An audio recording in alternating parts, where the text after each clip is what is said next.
Hi hello അസ്സാമലൈക്കും welcome back. എല്ലാവർക്കും പുതിയൊരു വീഡിയോയിലോട്ട് സ്വാഗതം.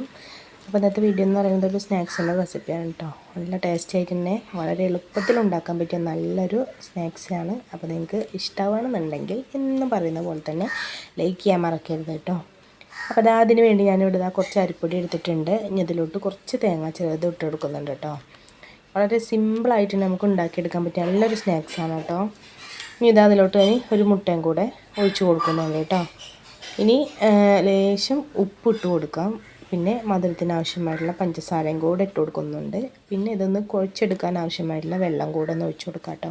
ഞാൻ ലേശം ജീരകം ഇട്ട് കൊടുക്കുന്നുണ്ട് കേട്ടോ. ഓപ്ഷനിലാണ്, അത് ഇഷ്ടമുള്ളവർക്ക് ഇട്ട് കൊടുക്കാം കേട്ടോ. ഇനി എല്ലാം കൂടെ ഒന്ന് നമുക്ക് ഒരു മാവ് രൂപത്തിലൊന്ന് ആക്കിയെടുക്കണം. അപ്പോൾ നല്ല സിമ്പിളായിട്ട് തന്നെ ഉണ്ടാക്കിയെടുക്കാൻ പറ്റിയ, വളരെ പെട്ടെന്ന് മക്കൾക്കൊക്കെ ചായക്ക് നമുക്ക് ഉണ്ടാക്കി കൊടുക്കാൻ പറ്റിയ നല്ലൊരു സ്നാക്സാണ് കേട്ടോ. അപ്പോൾ ഇതായി ഒരു പരിവാവണം കേട്ടോ ഇതിൻ്റെ ഒരു മാവിൻ്റെ രൂപം. ഇനി നമുക്കിതൊന്ന് ചെറിയ ചെറിയ ബോൾസ് ആക്കിയിട്ടോ ഇനി വട്ടുപത്തിരിയുടെ ഷേപ്പ് ആക്കിയിട്ടോ ഇങ്ങനെ വേണമെങ്കിലും നമുക്ക് കൈ വെച്ചിട്ട് ആക്കിയെടുക്കാം. ഞാനിവിടെ ഒരു പൊക്കവട ഷേപ്പിലാണ് ഞാൻ ആക്കിയെടുത്തിട്ടുള്ളത് കേട്ടോ. ഇനി നമുക്ക് ചൂടായ എണ്ണയിലോട്ട് ഇട്ട് ഇങ്ങനെ വറുത്ത് കോരാം. വളരെ സിമ്പിളായിട്ട് ഉണ്ടാക്കാൻ പറ്റിയ നല്ലൊരു സ്നാക്സാണ്. അപ്പോൾ നിങ്ങൾ ഇത് ഉണ്ടാക്കി നോക്കാത്തവരുണ്ടെങ്കിൽ ഒന്ന് ഇതുപോലെ ഒന്ന് ഉണ്ടാക്കി നോക്കാം കേട്ടോ. ചിലവർക്കൊക്കെ ഇതിൻ്റെ റെസിപ്പി അറിയാതിരിക്കാം, പക്ഷെ അറിയാത്തവർക്ക് ഇതൊരു യൂസ് ആവട്ടെ.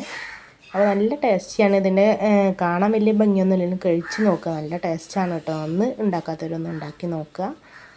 അപ്പോൾ ഇനി പുതിയൊരു വീഡിയോ ഉണ്ട് വരുന്നതായിരിക്കും. ബൈ.